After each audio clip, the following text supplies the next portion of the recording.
Yes, Professor, may I start now?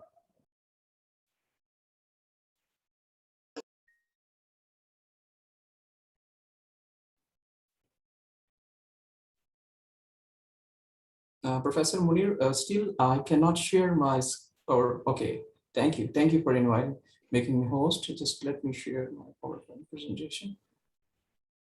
All are requested to keep your webcam on at least a few minutes, then you can off your webcam, no issue, okay? Sure, it's okay, it's no issue. I'll turn on my webcam. Okay. Okay, so I think now you can see my screen. Yes, it is visible. Yes, okay, thank you. Just hold on.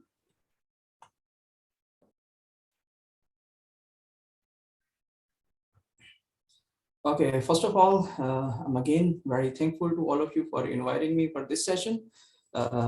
This session is dedicated for capacity and aggregate planning and supply chain. So before starting this session, I would like to introduce myself. My name is Muhammad Imran, and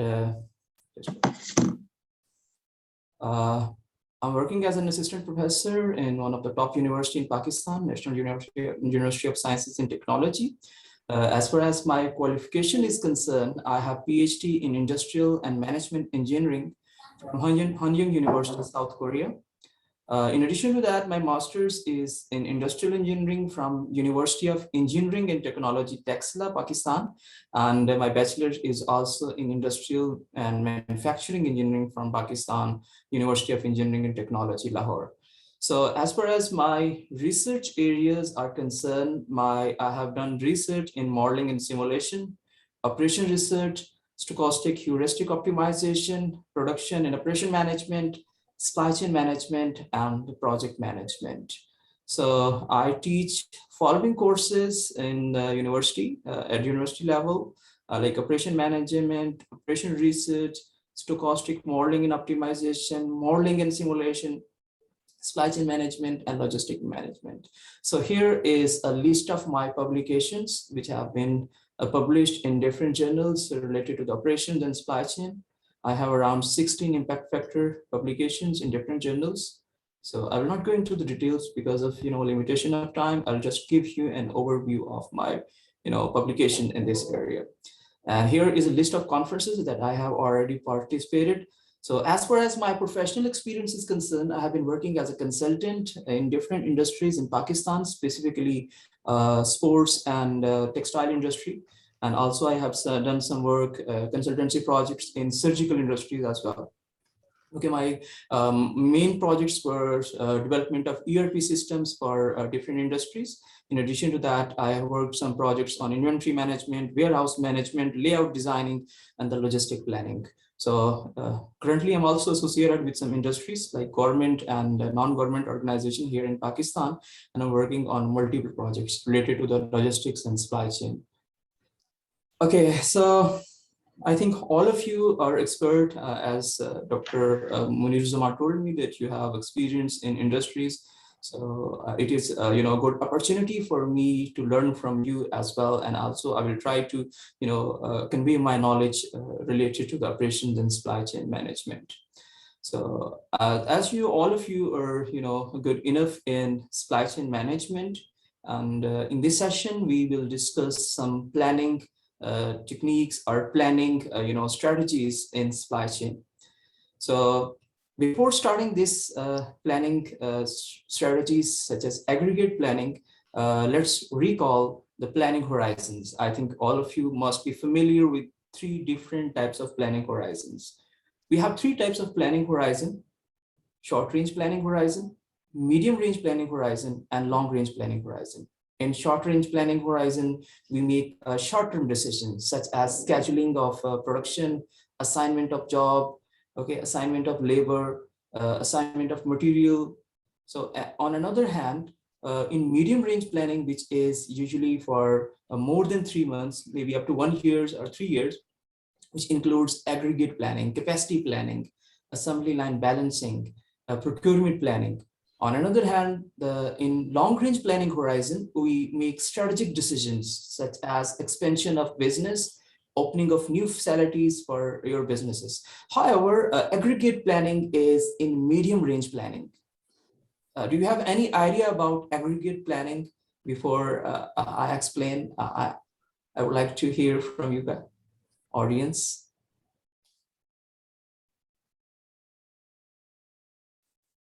Any participant?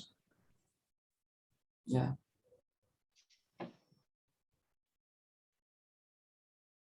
Hello. Sir, thank you. I'm Sohel Rana. Yes.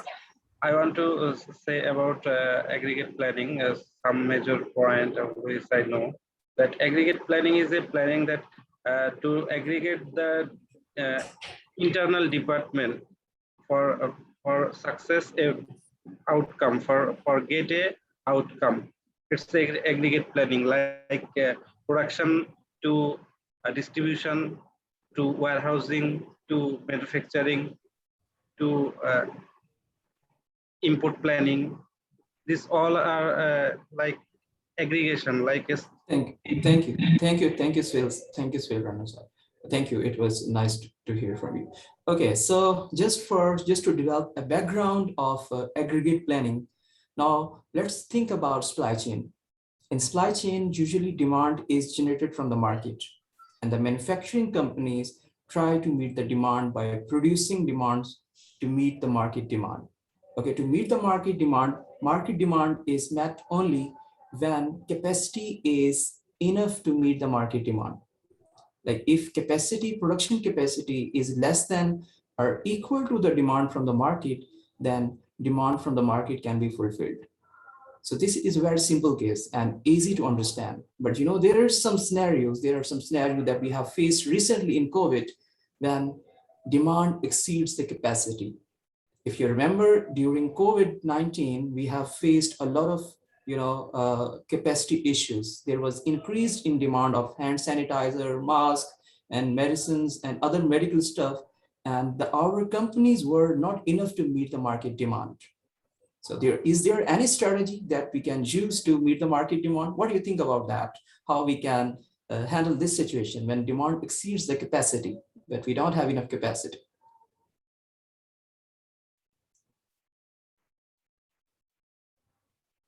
Okay, so to answer this question, it's very simple. We go for aggregate planning. Okay, so in aggregate planning, we make decisions about meeting the market demand when capacity is less than the demand. So to meet the market demand, we either go for outsourcing, we either go for overtime, or sometimes we increase the capacity. If you cannot increase the capacity, alternative options can be hiring and firing, overtime, outsourcing, and so on. And the main objective of aggregate planning is to minimize the cost. So usually forecasting, aggregate planning is based on the forecasted demand. So now before we discuss aggregate planning in more detail, let's try to understand the planning process. In planning process, we determine the quantity and timing of production for the future.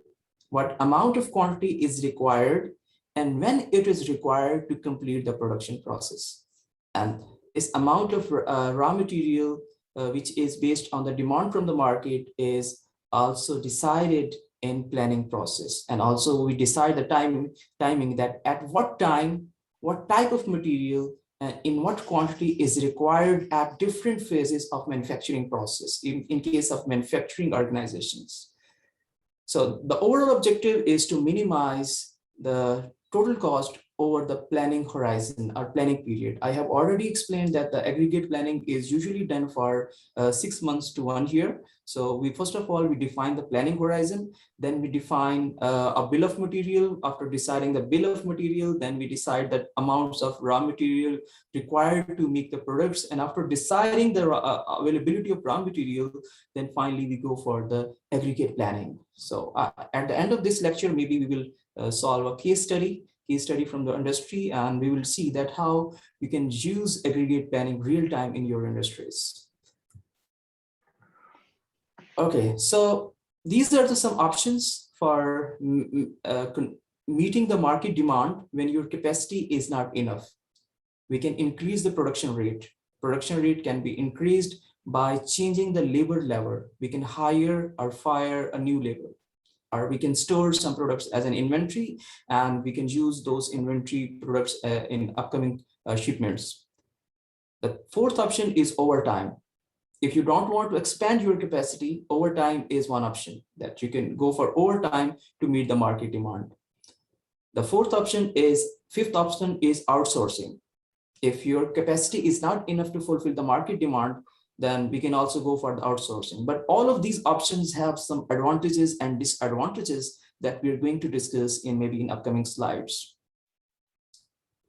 So here is an example of aggregate planning. So you can see the demand of agriculture products in different months, like say Q1, Q2, Q3. So we need to develop aggregate planning for these quarters, and to explain the usage of aggregate planning in real businesses. I will include example at the end of this session, or maybe at the end of this slides. So in aggregate planning, we combine appropriate resources into general terms. Okay, so it is part of a larger production planning system. In aggregate planning, let's say a company is producing different types of products. Like say, if they're producing tractors. Tractors might have different categories, different horsepowers, different shapes. So in aggregate planning, we don't go into the detailed analysis of product. We consider all products as a single entity. That's why we call it aggregate planning, because we see the combined products. Like if they are producing different types of tractors, then in aggregate planning, we're not concerned about different types of tractors. We are just concerned with the total number of trucks produced, irrespective of the design and shapes. Then there is another plan, disaggregation, that breaks the plan into the greater details. I think you are familiar with MRP1, MRP2, in which you can we can disaggregate the plan according to the bill of material, and then we can see the details that which type of raw material and when it is required.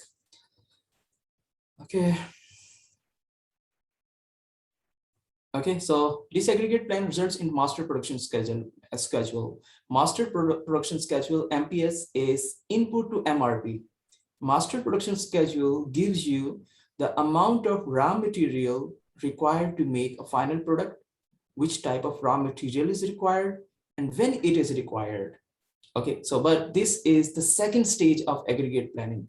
The first phase of planning is capacity planning. I think all of you are familiar with the term rough cut capacity planning.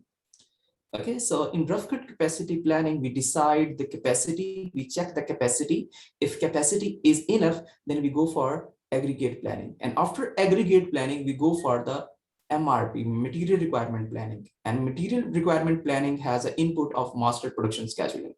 But in this session, we are going to discuss the second stage of planning, that is aggregate planning. Okay, so for aggregate planning, we use two strategies, and for both cases. First strategy is when capacity is greater than demand, then what are the options to manage that situation? Your capacity is less than demand. That was a situation in COVID-19 when there was increased in the demand of medicines, demand of medical instruments, and so on.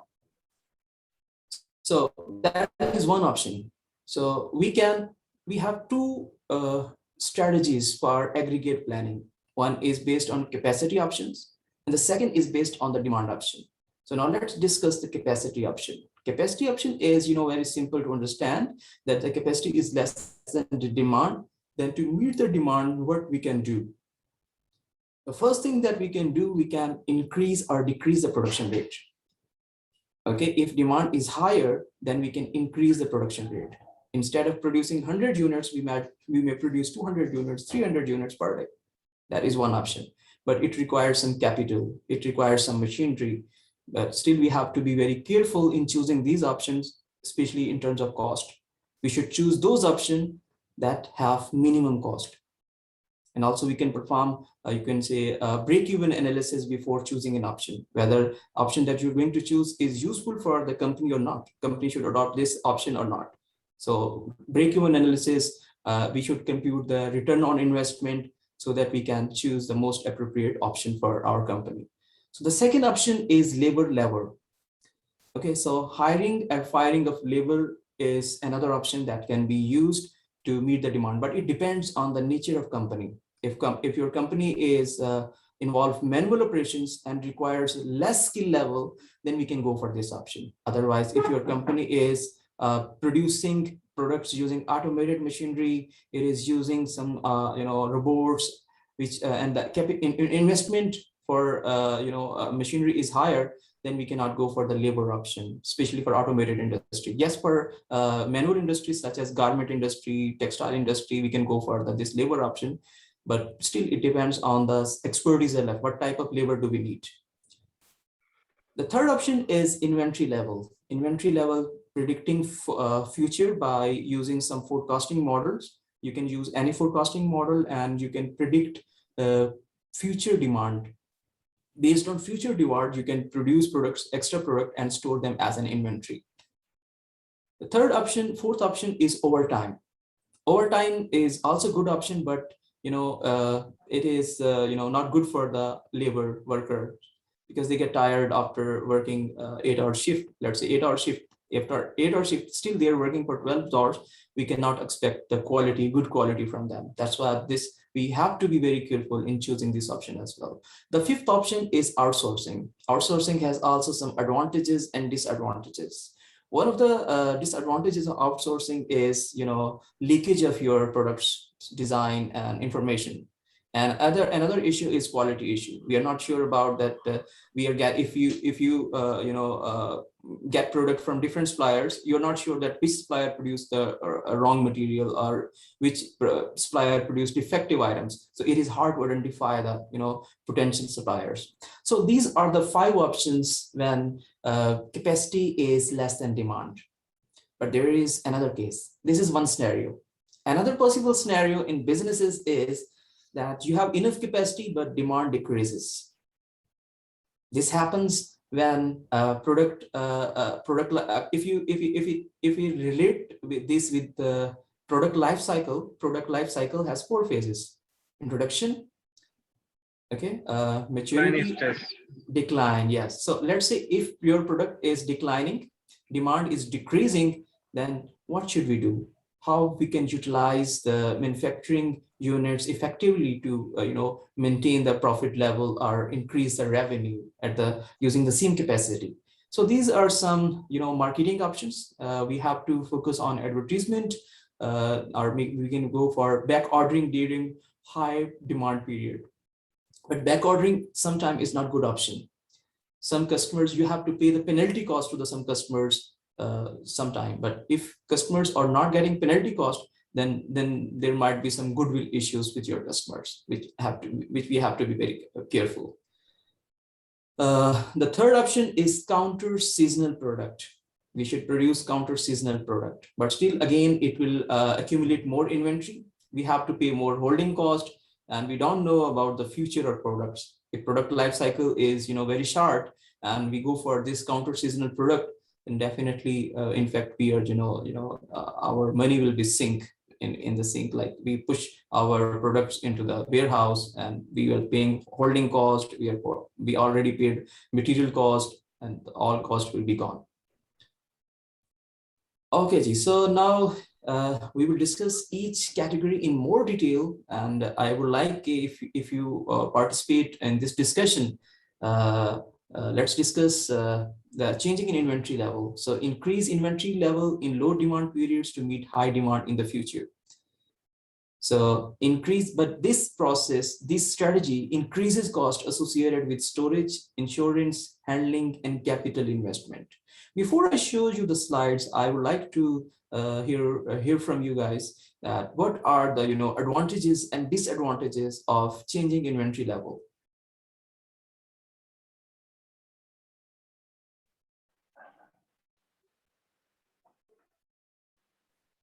Any participant?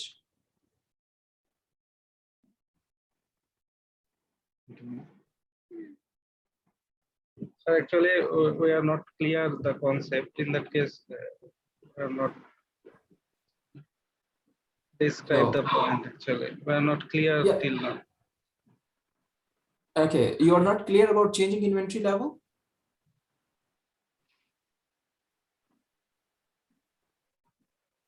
The idea, the thought is that not clear actually. Okay, let me explain. Let me explain that. I will explain. Thank you. I will continue. So these are some advantages of changing inventory level. Changes in human resources are gradual or none, because if we are producing the same number of products using the same number of human resources, we don't need to add or fire any human resource from the organization. We use existing resources to produce the inventory and we store them in warehouse. Then there is no abrupt production changes, because we can fulfill the demand from the market from the inventory that we had already. These are some disadvantages. Inventory holding cost may increase, because when you produce products, you store them in warehouse, so you will have to pay the electricity cost, rent, and other costs of employees who are managing the warehouse. So these costs are also included in this, which increases the cost. Shortages may result in lost sales. If there is some shortage of inventory, then we may lose the sales. So usually this strategy is useful to the production, not service or operation-oriented companies. The second option is varying workforce size by hiring or layoffs. So to do so, we match the production rate to the demand. Whatever demand we get from the market, we try to meet the demand. To meet the demand, we increase the capacity, we increase the workforce, we increase the labor to meet the market demand. This is one option of meeting the market demand. Training and separation cost for hiring a layoff is very high in this case. And sometimes if you need experts in the operations, then it is really difficult for them to train and in short period of time and produce the quality products. New workers might have lower productivity and the poor quality, because they are less trained as compared to the worker we had previously. Laying off worker may lower morale and production. That is psychological issue, because if we lay off workers from organization, it will affect the other workers as well, because if you're firing one worker today, maybe next day you may fire another worker, so they will be less motivated and afraid to work in the organization. That is one of the drawback. So here are some advantages of labor level. We can avoid cost of other alternatives such as overtime or maybe outsourcing and so on. And disadvantages is hiring, layoff, and training cost may be significant, which is too much, and it might affect the quality.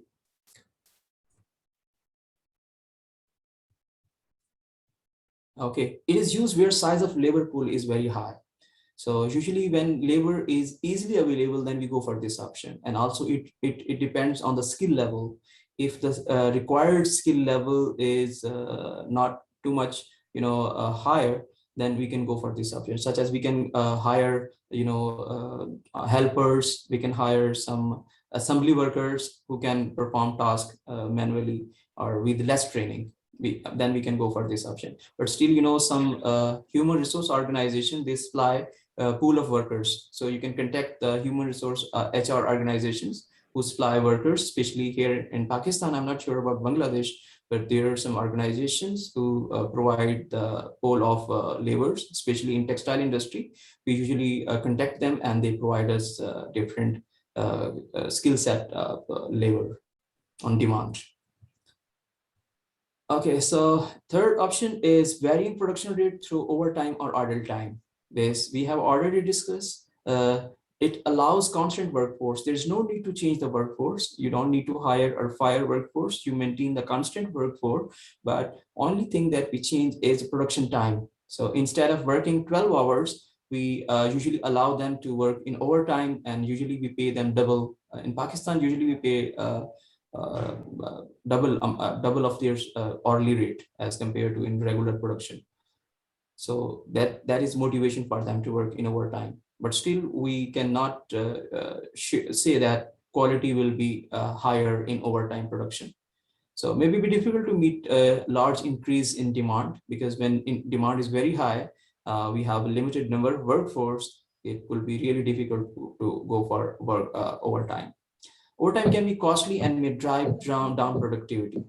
Okay. So absorbing idle time may be difficult. Let's say, there is one option.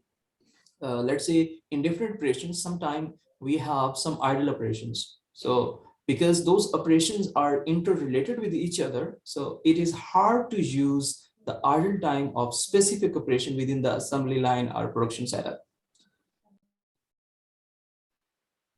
Okay, so here are some advantages and disadvantages of production. And advantage is we can match the seasonal fluctuation without hiring and training of workers. But the disadvantages are overtime premium, because we have to pay them extra. So it is, it reduces the, profit of product. Tried workers may not meet the demand. And however, this plan allows flexibility within the aggregate plan. So the fourth option is labor level, which is useful for filling unskilled or low skilled positions, especially in services, but quality might suffer. It is good for jobs that require less specialized workers, especially, and because I have experience in textile industry. In textile industry, usually we hire a hire a labor on contract, and they're experts. So usually we have to pay them higher amount. So if one expert, let's say garment stitchers, it is hard to find a garment stitcher in a short span of time. So what we do, we have to pay them more amount than unskilled worker. So I will share one of my experience, what I did. Usually we hire a contractual worker. So what I did, I recruited some new graduates, and we started our training school, and we trained them. And instead of giving price to stitcher for a complete jacket, we divided the operations into the sub assembly, and we converted the complete jacket production line into assembly line. So even a low skilled worker could be employed over there with less training. Okay, so here are some advantages and disadvantages. Advantages is less costly and more flexible than full-time workers. And advantages are high turnover, and training cost is less, but quality suffers.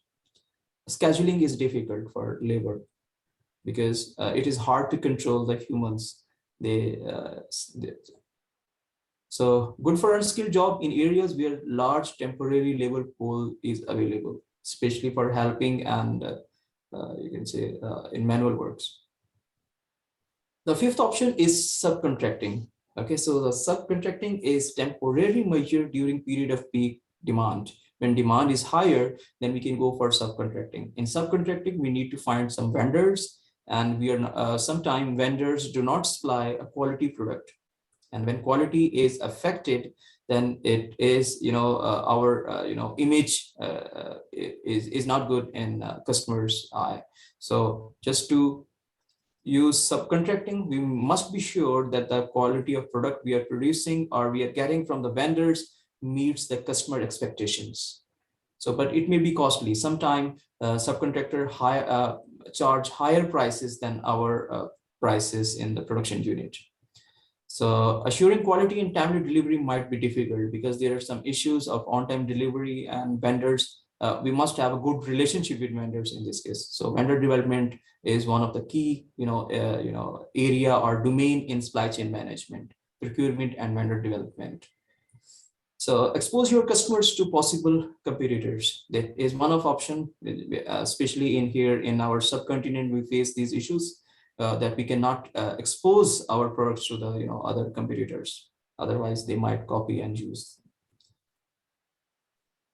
Okay, so here are some advantages and disadvantages of capacity option. Outsourcing option permits flexibility and smoothing of the firm's output. However, some disadvantages are loss of quality control, reduced profit, loss of future business because of revealing your product information to the vendors. So usually applies mainly in production settings when we are in manufacturing companies, not in services industries. Okay, so now in the start, we discussed two options. One was demand option and another is capacity option. We had already discussed the capacity option. Now let's see the demand option when demand is less than capacity. Yes, please.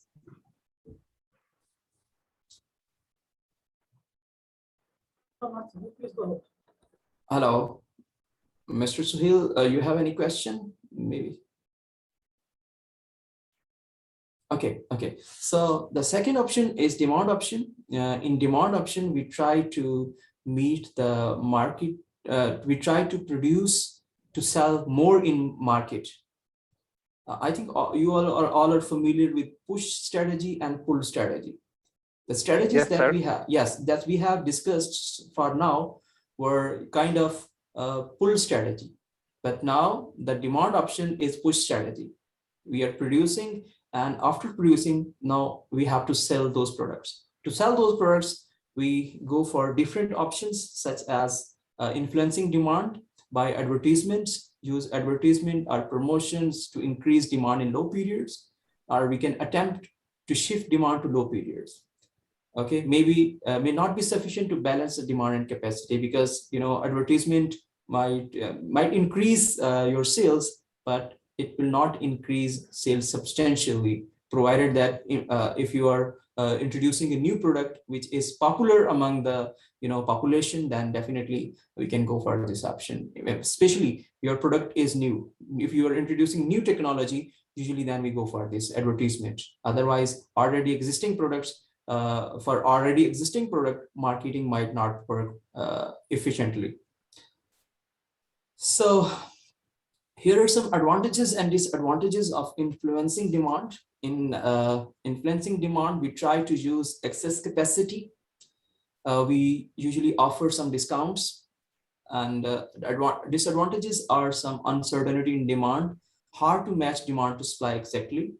So it creates marketing ideas, overbooking used in some businesses. Okay, sometimes when you have overbooking, then it is easier to manage. Sorry, sir. I think this process is much effective in the less competitive market, because exactly, if it's a higher competitive market, then it will not be that kind effective, of not effective. That's why I use word of product. New technology product, new products. Okay, so back ordering. Back ordering is another option. Back ordering means that you get orders, but just to put them on back, and you wait and you request customers for delay, but still it depends. If your customer don't demand penalty cost, then this option is viable. But most of the companies, most of the big brands, especially since in Pakistan we are the vendors of big brands, so they never allow us this option. If we go for can you just sorry sir for interruption, can you just tell in details about the penalty cost? What can you repeat, please? Can you say in detail about the penalty cost? Okay, penalty cost is a cost that we have to pay in case you cannot fulfill the order on time. If you do not deliver order to the customers on time, you have to pay the penalty. It is now, it seems like that it is only for the big customers like Exactly, Adidas M&M and or this yeah, kind of, not for the mass local market, customer. Yeah, I local think. customer. It is not. That's why we have to be very, careful for special customer. Selection of customer is one of the decisions in supply chain, which is less focus. I think we more focus on supplier selection, procurement side, but customer development is also one of the trending topic in supply chain management nowadays, since we are in global village.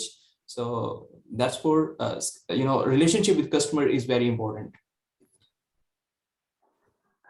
Okay. Okay, so we avoid overtime. So capacity is constant, and the customer must be willing to wait, but goodwill is lost. They cannot wait for longer. Many company back orders. Okay, hold on. Okay, so the second option is counter seasonal product or service mix. You can develop a product mix of counter season items. Okay, and then you can use those items in another season. So you can purchase or produce some items in one season. Let's say if you want to sell the jackets, you should to sell jackets in winters, those jackets must be produced in summer. Okay, just or maybe if you are in services organization, let's say retail stores. So some items, if expiry date is not a big issue, then we can purchase some products in one season and you can use another season. But we must be careful in expiry date of some perishable item in case of retail stores. Oh, okay, so here are some advantages and disadvantages of counter seasonal products. So advantages includes fully utilization of resources. Even when you don't have enough demand, then you can use the resources or production setup to produce the products to meet the market demand. And it allows stable workforce level. But one of the disadvantages of counter seasonal product is it requires skills or equipment outside the firm areas of expertise. If your firm is producing, let's say garments, and you want to produce football, you need some, equipment or resources. Sometime most of the organization, they outsource and put their brand and then they sell in the market, brand name and sell in the market. and there is also, I think, that inventory cost also be higher in this case. Higher in this case, and still we are on the forecasting demand. Still, we cannot say how much we are going to earn after storing these products as an inventory. Yes. So risk in finding products or services with opposite demand pattern, because one of the very critical topics in supply chain is forecasting. Forecasting, there are different models that we use for forecasting, but 100% accurate forecasting might not be possible. We cannot say whatever we predict for using models might be the same in future. That's not true. So we have to be very careful in predicting future or forecasting demand of products or services. Okay, so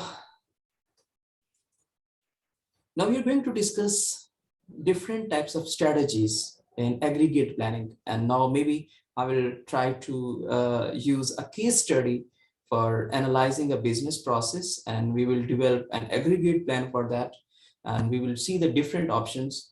And then we will evaluate all those options on the basis of cost, and then we will choose that which option is giving us minimum cost, and then we will go for that option and we will implement that option on our business. So two types of strategies are very famous in aggregate planning. One is chase strategy and another is level strategy. In chase strategy, we try to meet the demand. Whatever demand we have, we try to meet the demand. And to meet the demand, we can go for different options, outsourcing, overtime, whatever we want to do. But our main objective is to meet the demand. If customer demanded 100 units per day, we have to deliver them 100 units per day, irrespective of that, how we do that. The second strategy is level strategy. In level strategy, we produce according to our capacity. If we can produce 100 units, we will produce 100 units, irrespective of that, how much demand we have from the market. If we have demand from the market of 100 unit, 200 unit, 300 unit, but still in level strategy, we will keep our production level constant. That is level strategy. So here is a description of both strategies. In chase strategy, we match output rate to demand forecast for each period. We can go for this option by varying workforce level, or we can vary production rate. But this strategy is, useful for services organizations, because for services organization, hiring or firing of resources are, is very cheap as compared to manufacturing. For manufacturing, we have to purchase a machine, or maybe we have to go for overtime, we have to pay extra cost. So that's why chase strategy is recommended for the services organization. The second strategy Sir, sir, I have a question. For what kind of industries chase strategy will be more appropriate? Where resource cost is less. A resource cost, like say if you want to hire labor, cost should be less. Where you want to store some products as an inventory, where you want to store some inventory, holding cost should be less. So all types of cost, including logistic cost, inventory cost, hiring and firing cost, increasing or decreasing production level cost, means that if you hire new worker, it should not cost. If you fire a worker, it should not cost. If you want to store some items, it should not cost. Then we go for the chase strategy. Actually, as the situation of our country, I say that chase strategy is more appropriate for the garments industries. Garment industry, yeah, because labor is manual, and we can hire, and train them at low prices. I agree with you. Yeah, thank you. The same is in our country. I told you the story when I was working as a consultant in one of company. They used to hire experts on contract. Let's say stitchers. They used to hire experts, stitchers on contract, and they used to pay per piece, maybe 400 rupees, 500 rupees, Pakistani rupees. Then what I did, we recruited a team of graduates from the, some institutes. We trained them, and we just trained them on one operation. Instead of training them on complete jacket, we just trained them on one operation, and we made an assembly line, and we paid them less as compared to the we used to pay before. So and it will be very surprising for me that by doing this, we reduce the cycle time from 25 minutes to 14 minutes. So initially, yeah, it's a great achievement. Yeah, it was great achievement for me. This was one of the first projects. Actually, as I am working in a electrical goods manufacturing industry, okay. Not in the garments industry like this. And in this view, I can say that the chase strategy is not appropriate for the industries like the electrical goods manufacturing industry. Yes, it varies. Because since you are working in different domains, demands are yes. A few days earlier, when the pandemic situation was in peak, our companies tried to produce some kind of new product, which are actually like hand sanitizer and others, because others production units were totally closed. Exactly. But it was, but at the end, it was not that much of a success. Yeah, it depends. It depends on your business type. What type of business, what type of problem you have. So now the purpose of this session is to give you an overview of different strategies, different options that you can adopt and choose for your organization. Okay, so because I'm not focusing a single type of organization, we are just exploring the different options. But after taking this course, this session, maybe some of you might be choosing chase strategies, some of you might be choosing level strategy, and sometime we combine both strategies, chase and level strategy. We call them mixed strategies.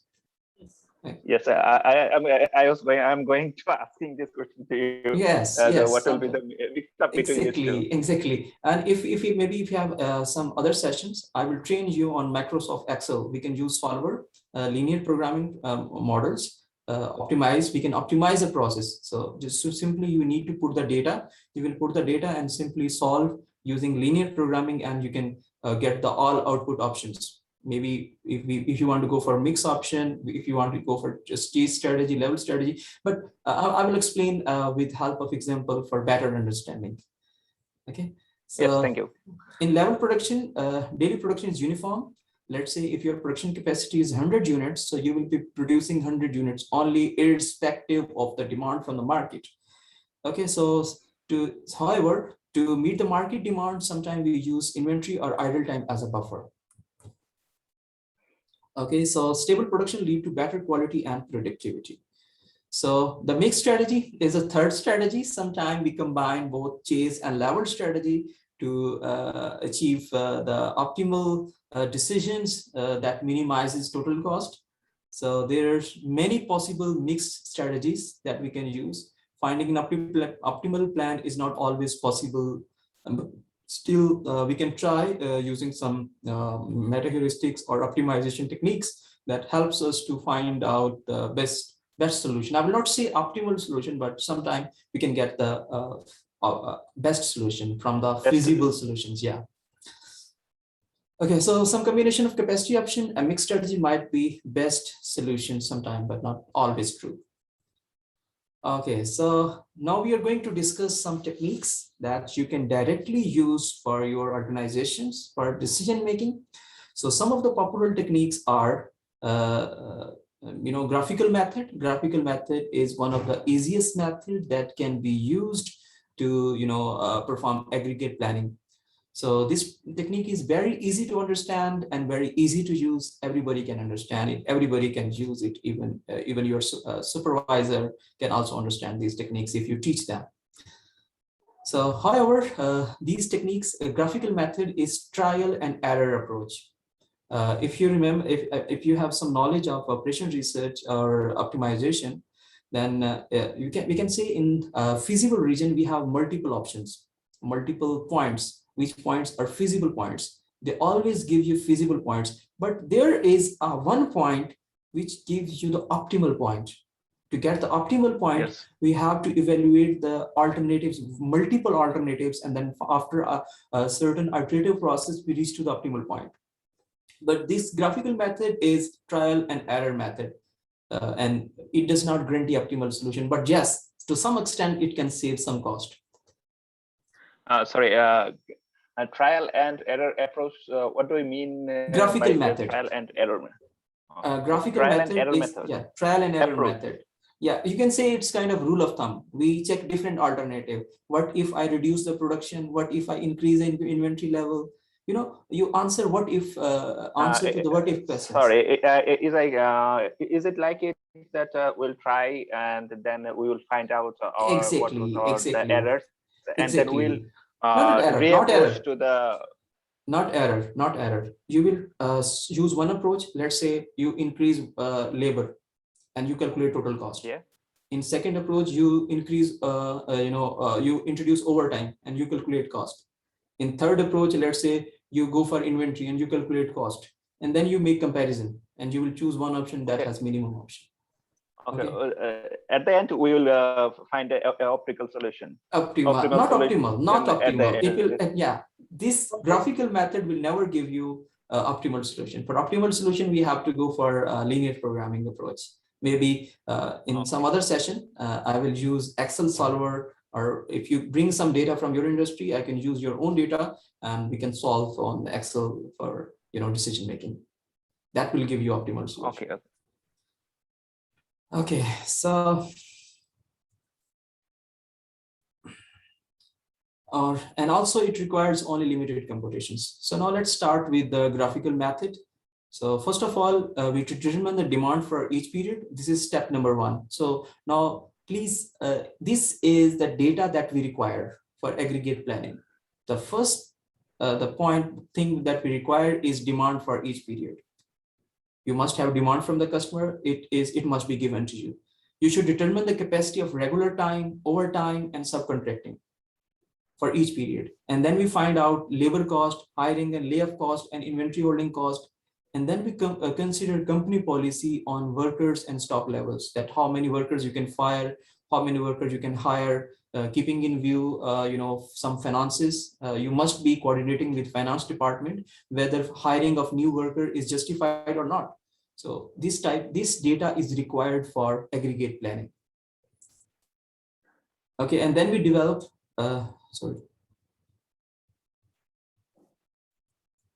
And then we develop alternative plans and examine their total cost. So now I'm going to start a case study, which is an example of roofing supplies. A manufacturing of roofing suppliers. The supplies has developed a monthly forecast for a family of product. Data for the 6-month period, January to June, are presented in table. The firm would like to begin development of an aggregate plan. So now we are going to develop an aggregate plan. So from here in this table, you can see that the first column shows the months, and the second column shows the expected demand, which is the forecasted demand in fact. So simply, in different months, we have a different production day because of some public holidays and sometimes some of events like Eid and other events like say in our Islamic countries, we have Eid and other, some celebration. So different months have different number of production days. Okay, so the first step, in aggregate planning is to compute demand per day. So to compute demand per day, you can simply divide this expected demand with total number of production days so that we can get demand per day. Or in other words, this is amount of product that you need to produce per day. Get it? So the last column shows demand per day. Yeah. Okay, so now let's calculate the average requirement. So the first step is to compute demand per day, which is, can I use my tab? Just hold on. So like say how I get this, like say 900 divided by 22. So we get this. So this is demand per day or computed demand. We get it. Okay, that's perfect. Then we compute the average requirement. So you can see the total demand is 6,200 units, and the total number of production day is 124 days. 124. Okay, so this is an average production per day. It means that we have to produce 50 units per day. Okay, and this is daily demand from the customers in different months. So here graphically you can see that this is an average demand. You can see dotted lines.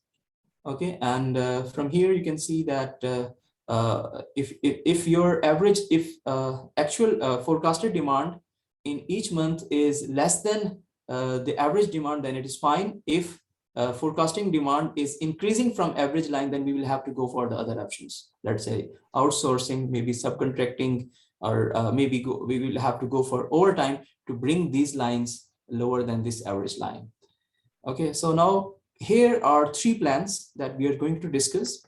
We will continue the same problem.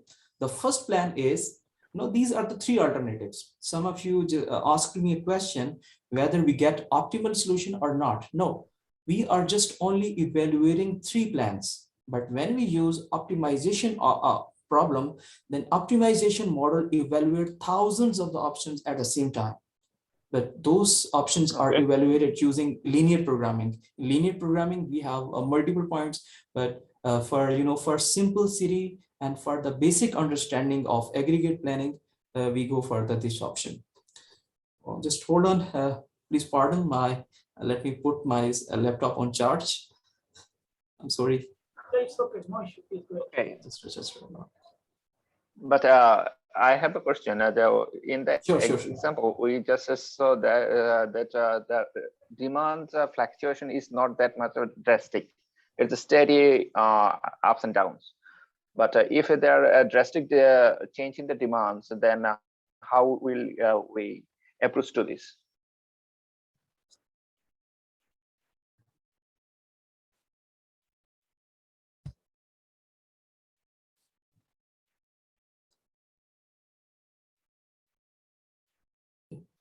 Yes, we will discuss in detail. Okay, if there is some abrupt change in demand, then we also go for some subcontracting or maybe overtime. But we are going to discuss with the help of this example. After this example, you will be in position to understand all of your questions. Just please pardon. I'm just let me put myself laptop on charge. I'm really sorry for that. It's okay.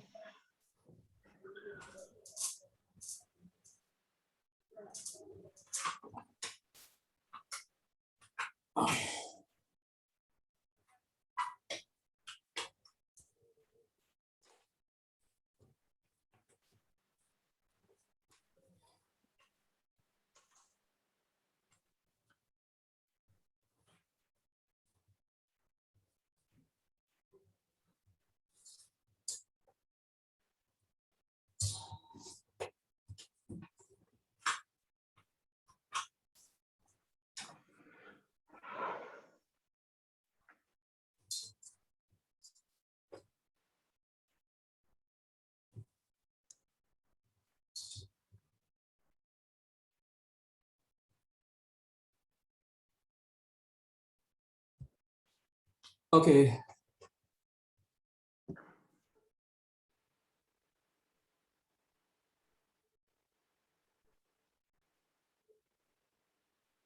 Can you hear me now? I'm back. Yes, we can hear. Okay. Okay. So now again we are going to evaluate three options. We have plan number one. In plan number one, we take one decision. One decision is that we don't want to hire or fire any workforce throughout the 6 months. Okay, that's plan number one. And the plan number two is that maintain a constant workforce at a level necessary to meet the lowest demand month March and to meet the all demand above this level by subcontracting. So you can see that the both plans, plan one and plan two, have level production and are therefore called level strategies. On the other hand, we have plan number three, in which we hire or lay off workers as needed to produce exact monthly requirement. So the third plan is chase strategy. So now we are going to evaluate all these plans. So here is the data. I will recommend if everybody please take the pictures, or you can note down this data so that we can use in analysis. So here is data cost, inventory carrying cost, subcontracting cost per unit, average pay rate, overtime pay rate, labor hours to produce unit, cost of increasing daily production rate. Please, I would recommend you just take a picture using cell phone so that we can use this data in upcoming slides.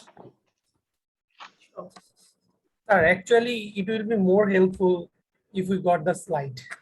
Yes, I already sent the slides to Professor Munir Zuma. You can get from him, or maybe I can share in here. I don't know how to share. Here in chat box, can I share? Let me try. Let me try. Here.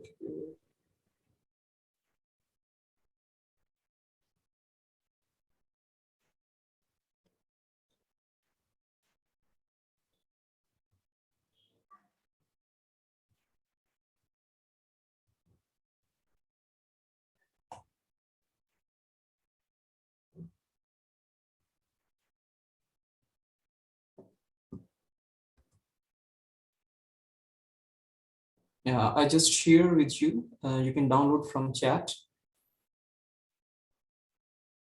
Just hold on, it's uploading. Yeah. Did you receive file? Yeah. Okay, that's great. Okay, so now we are going to evaluate plan number one, in which workforce is a constant. So now from here you can see that we had already computed production days, you already know, and the production rate at that, let's say in previous case, if we produce average of 50 units per day, then how many units we can produce in a month? So which is very simple. You can say if we multiply 22 multiplied by 50, we get this, and so on. So you get this column. Okay, so then we have demand forecast we got from the table I showed you initially, and then now we will see the change in production. So this is our monthly production, and this is demand forecast. So we overestimated the demand in the month of January, so that is 200 units. So we will store 200 units as an inventory. So 1100 minus 900 is equal to 200. Similarly, in next month, 900 minus 700 is 200, and so on. So now if you look at this April month, in April month, you can see that the production is 1050 units, but the demand forecast is 1200. So you can see that we are in chart with the 150 units. So now this is ending inventory, which is simply cumulative sum of this column. For example, 200 plus 200 is 400. Okay, so 200 plus 200 plus 250 is 650, and so on. So 650 plus minus 150 answer is 500. 500 plus minus 400 answer is 500. Sorry, 100. And at the end of the year, it's zero. In the inventory, zero. The so June is this zero. is an inventory. Yeah, this is amount of inventory that we stored in our production system for some amount of time in each month. Okay, so now we are going to calculate the total cost. So the total units of inventory carried over from the 1 month to the next month is 1,850 units. Okay, and the workforce required to produce 50 units per day is 10 workers. Now let me calculate that, how we calculate these 10 workers. Because we are producing 50 units per day. If we are producing 50 units per day, then how many workers do we need? So we can use this formula to calculate. If you see the data, what is the production time of 1 unit? Production time of 1 unit. Production time, period, post. 1 unit. I can't find it. Okay, I'll find for you. So the production time for 1 unit is 1.6 hours per 1.6 unit. Yes. So can I write 1.6 unit is time for producing 1 unit, and we are going to produce 50 units per day every day now. Okay, so we are going to produce 50 units, and we have 8-hour shift. There are 8 hours in shifts. So this is how you can calculate the number of workers. Okay, we get it. Get it? Yeah.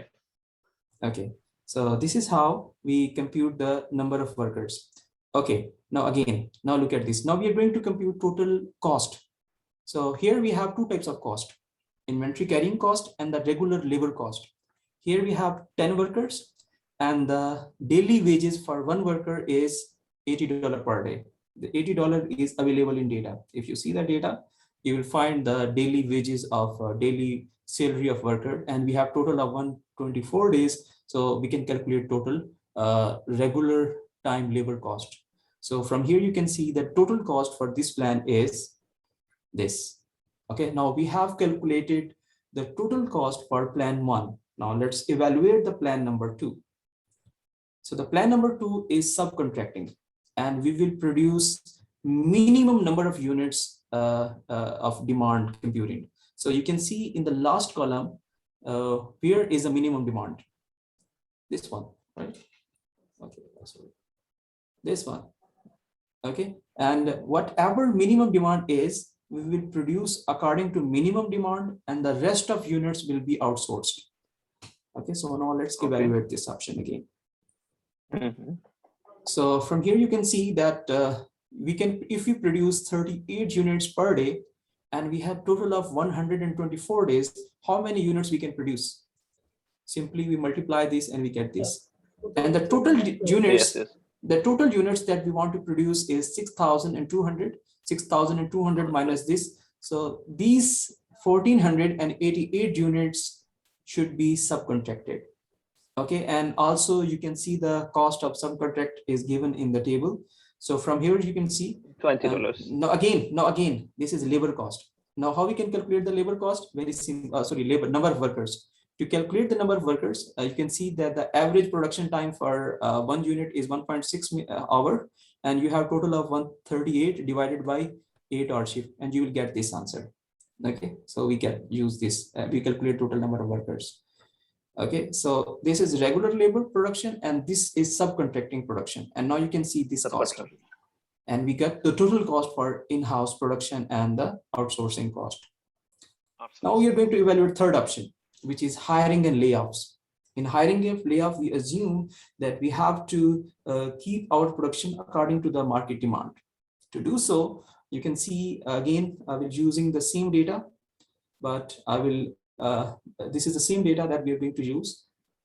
That's why I requested you to please keep it with you so that you can understand in much better way. So now you can see that this is a demand forecast and daily production rate that we have already computed. And we can calculate the basic production cost using this formula, which is demand multiplied by production time multiplied by hourly rate of a worker. Okay, hourly rate of a worker. So now from here you can see that your demand is, daily demand is, let's say, demand, yes, 400, and you multiply with this and you get this value.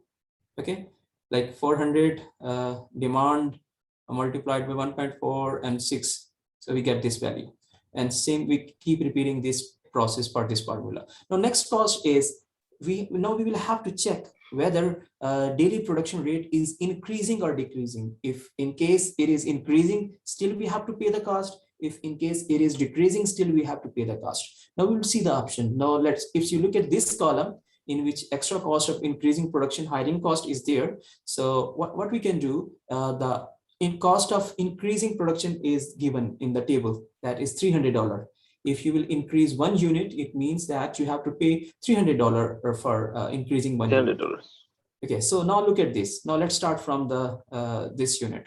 So now in January, we are going to produce 41 units. But in February, we are going to produce how many production? 39. So what is the difference? Production decreased. Okay, decreased. So when production decreased, so we will add a layoff cost. Decreased. Yeah, layoff cost. So 2 multiplied by 600.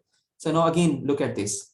Now again, production decreased 1 unit. Initially, we produced 39 units, but in month of March, we produced 38 units. Still, production is decreased. The difference of 39 and 38 is 1 unit. So 1 multiplied by 600 and so on. So now look at this. Now this is a different case. Now, abruptly, demand increased. Someone asked a question that what if demand increases abruptly, then what happens? So now from here, you will have to pay the hiring cost. Okay, so you can see the difference. 57 minus 38 is 19. So 19 multiplied by hiring cost, which is this. Okay, so we will keep repeating the process. Again, production is increasing in month of May. So 68 minus 57 is 11. So we get this. Again, production is decreased from 68 to 55. So the difference between 68 to 55 is 13 units. So we simply multiply 13 with 600 and we get this value. So now by simply adding these costs, so this is basic production cost. This is cost for increasing production. This is cost for decreasing production. If we add all of these costs, we get this value. Now we have evaluated option number 3 as well. And now we're going to compare these 3 options. Which option you would choose? Plan 2. Plan 2. So that gives you the, you can see the difference. It is a big difference. Even if you implement real-time aggregate planning for your organization, definitely it will save cost. So this is how we evaluate aggregate planning for using graphical method, or you can say hit and trial method. You can evaluate multiple options. Another option can be, let's say 50% you will go for hiring, 50% you will go for subcontracting, and 50% you go for overtime. Subcontracting. Yeah, so you can generate multiple options, multiple scenarios. Okay, so due to the limitation of time, maybe in next session I will, if I'll be there, maybe I will train you on linear programming method, which is much easier. You simply put the data and formulate the problem, and you can solve and see the optimal results, the best result. Okay, so controlling the cost of labor is critical. Accurate scheduling of laborers to assure quick response to the customer demand, and on-call labor resource to cover unexpected demand is a challenge. Flexibility of individual skill is also a challenge. Flexibility in rate of output is also. So here is a list of techniques that we are going to discuss. I was talking about these techniques, transportation method of linear programming. This is one of the best methods that we can use to generate optimal plans. Okay, and other method is management coefficient method. Usually we use model is built on managed experience and performance. We use some statistical models for that, and we can also go for decision rules and simulations. Simulations are more advanced forms of these approaches that can be used for decision making, involving some probabilities and uncertainties and risks. So if you want to introduce uncertainties, risk, for decision making, then we go for decision analysis, decision trees, and the simulation modeling. So these are the 5 scenarios for services organization, that how we can go for aggregate planning in restaurants. Restaurants, you can simply smooth the production process. You can determine the optimal workforce. And the hospital, in hospital, we just simply respond to the patient demand. Keeping in view patient demand, we decide the required number of resources such as doctor, nurses, and available paramedical staff. Okay, national chains of small services firms. Usually planning is done at national level and at local level, and miscellaneous other services such as plan, human resource requirement, manage demand, and so on.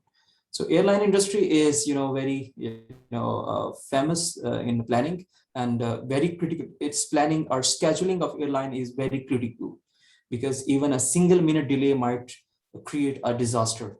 Okay, and this planning process is very complex, and it involves some more complex mathematical and statistical model for scheduling. Okay, so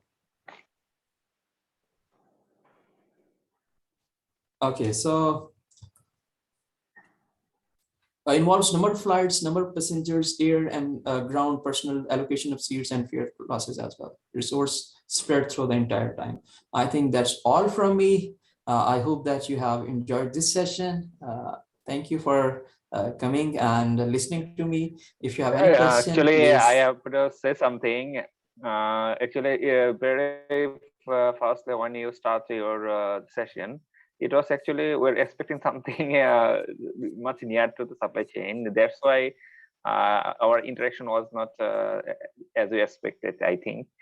Then we gradually understand that your session, and we get involved with you. Thank you for understanding me and giving me an opportunity to speak to you.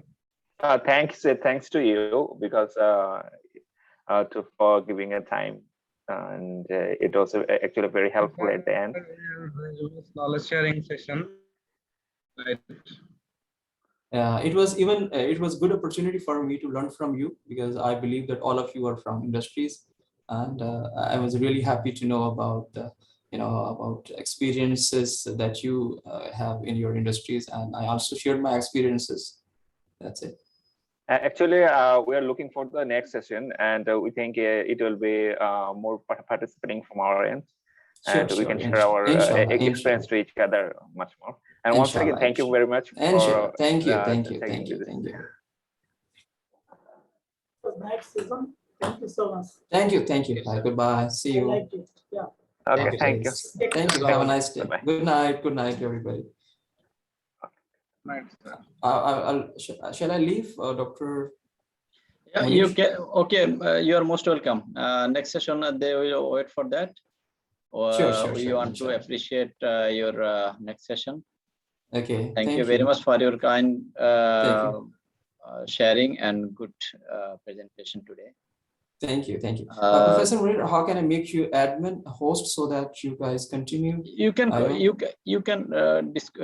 just close the whole class, no issue, because we don't have now another discussion. Just we want to close now.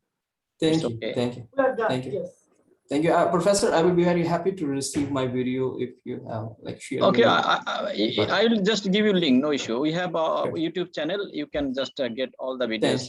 Though some videos are private, but which are public, you can get it. Sure. Thank you. Okay, thank you very much. Thank you once again. Thank you. Have a nice day. Nice night. See you.